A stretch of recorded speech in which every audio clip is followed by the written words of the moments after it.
Everywhere I go, bring the beatbox. Everywhere I go, bring the beatbox. Assalamualaikum warahmatullahi wabarakatuh. Halo teman-teman semua, perkenalkan kami dari kelompok 1, kelas 5A, program studi terapi gigi semester 5, Universitas Nahdlatul Ulama Gorontalo. Pada video kali ini, kami akan berbagi informasi mengenai bahaya stunting bagi kesehatan gigi dan mulut. Sebelumnya, saya akan memperkenalkan anggota dari kelompok 1. Yang pertama, ada Alin Rianti Duke, Ana Talib, Dea Alfionita Sunati, Intan Doholio, Mutia Ibrahim, Musdalifa Kamaru, dan Nandaria Abdul. Kali ini kita akan membahas suatu masalah yang belakangan ini sedang hangat diperbincangkan banyak orang, khususnya pada orang tua yang memiliki balita. Ya, stunting. Sebenarnya apakah stunting itu? Stunting adalah kondisi status gizi buruk kronis pada periode kritis perkembangan anak yang mempengaruhi tinggi anak yang tidak sesuai dengan usia anak. Stunting dianggap sebagai salah satu indikator utama kesejahteraan anak dan kondisi sosial ekonomi. Stunting pada anak-anak dapat menyebabkan masalah kesehatan dan perkembangan mental, juga dapat menurunkan produktivitas dan kapasitas intelektual. Berdasarkan data dari WHO, 162 juta anak di bawah usia 5 tahun mengalami stunting. Sedangkan menurut penelitian Kesehatan Dasar Indonesia atau Riskesdas, prevalensi anak pendek di Indonesia pada tahun 2018 sebanyak 30,8%. Memang mengalami penurunan dibandingkan pada tahun 2013 dengan 37,22%. Nah, data terakhir pada Mei 2021 mencapai 20,48% untuk jumlah anak pendek di Indonesia. Lalu bagaimana dengan Provinsi Gorontalo? Angka prevalensi stunting di Provinsi Gorontalo pada tahun 2021 sebesar 29%, dengan sebelumnya berada di angka 34,89% menurut data Survei Status Gizi Balita Indonesia atau SSGBI pada tahun 2019.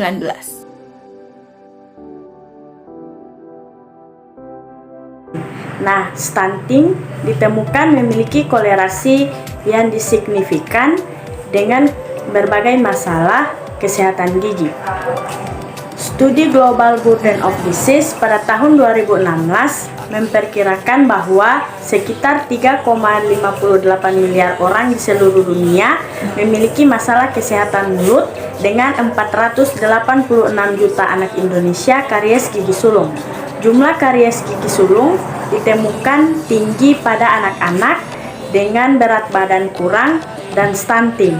Karies gigi pada anak-anak dapat menyebabkan gangguan makan dan tidur yang mengakibatkan terganggunya konsumsi nutrisi dan sekresi hormon pertumbuhan. Kesehatan mulut adalah komponen penting dalam kesehatan tubuh yang kompresif.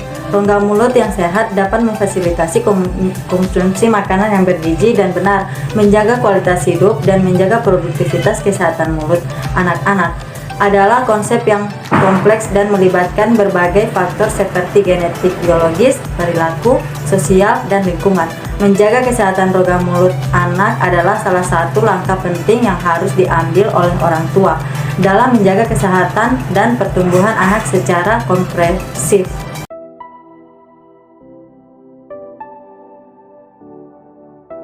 Pencegahan penyakit dapat dilakukan tidak hanya setelah anak lahir, tetapi juga dilakukan saat anak masih dalam kandungan.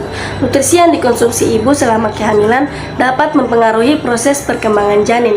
Wanita hamil membutuhkan lebih banyak nutrisi dan diet untuk mengakomodasi energi dan kebutuhan nutrisi pertumbuhan bayi dan kesehatan ibu.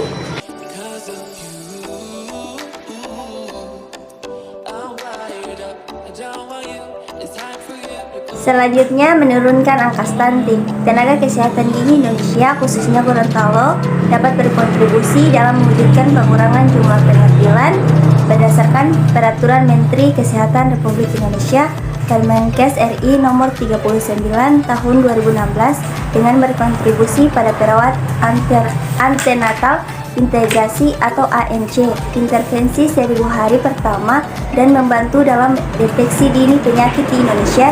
Studi ini dilakukan untuk merangkum dan menggambarkan peran stunting tenaga kesehatan gigi dalam pencegahan stunting dan pencegahan di Indonesia, khususnya Gorontalo. Peran tenaga kesehatan gigi dan rencana masa depan pencegahan stunting telah ditetapkan oleh pemerintah Indonesia dalam berbagai kegiatan sebagai upaya untuk mengurangi terjadinya stunting. Upaya yang dilakukan pada berbagai kategori yaitu wanita hamil, balita, anak-anak sekolah, remaja, dan dewasa muda.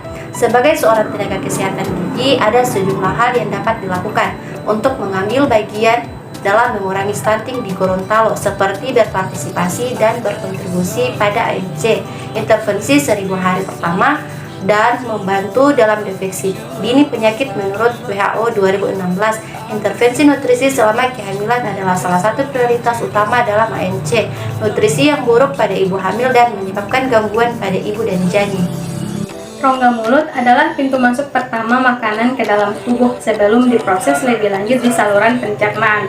Oleh karena itu, kesehatan mulut yang buruk akan menyebabkan penurunan penyerapan nutrisi dan dapat menyebabkan ibu kekurangan nutrisi sehingga dapat mempengaruhi kondisi janin. Selain itu, penyakit pada rongga mulut salah satunya adalah penyakit periodontitis, dapat menyebabkan masalah janin seperti preeklamsia. Hal ini mendorong tenaga kesehatan gigi di Indonesia, khususnya di Gorontalo, untuk menjaga kesehatan mulut yang baik pada wanita hamil. Setelah anak lahir, tenaga kesehatan dapat memberikan kontribusi pada 1000 hari pertama dengan intervensi mempertahankan kesehatan rongga mulut pada anak. Dengan demikian, nutrisi yang diberikan kepada anak dapat diserap dengan baik. Tenaga kesehatan gigi juga bisa berperan dalam membantu mendeteksi penyakit berdasarkan karakteristik yang muncul di rongga mulut pada ibu dan anak, sehingganya pengobatan dapat dilakukan sebelum situasi memburuk. Dalam hal ini, tenaga kesehatan gigi memiliki peran penting dalam mengurangi stunting di Indonesia, khususnya di Gorontalo, melalui perannya yang disesuaikan dengan Permenkes Republik Indonesia. Nah, itu dia pentingnya kesehatan gigi dan mulut yang dapat mempengaruhi stunting. Semoga materi ini bisa menambah pengetahuan dan sebagai langkah awal mengenali penyakit, agar bisa sesegera mungkin memeriksakan diri ke petugas kesehatan. Sekian video dari kelompok kami, lebih dan kurangnya kami mohon maaf. Wallahul muwaffiq ila aqwamit thoriq. Wassalamualaikum warahmatullahi wabarakatuh.